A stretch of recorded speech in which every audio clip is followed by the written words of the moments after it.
sometimes you might find that you are working in a Notion page and you'd like to share it with someone, and you don't want them to go through the hassle of making a Notion account, or they just don't have Notion and they don't want to.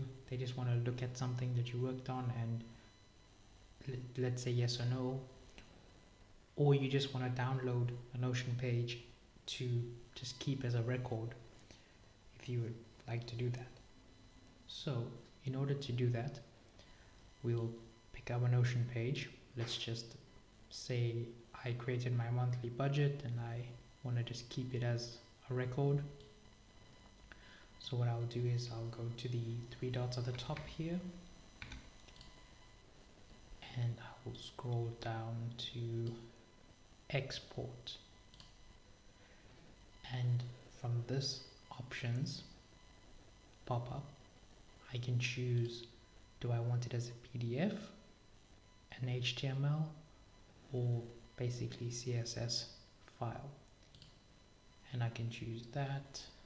And you can choose, if you have databases, complex databases, you can choose how they see it, you can format it, you can choose the scale.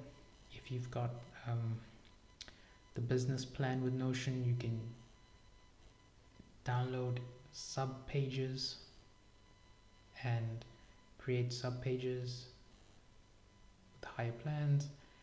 Then in order to download it, you'll just click on export, and then it'll export as a PDF, and you can open it, share it, and so on and so on.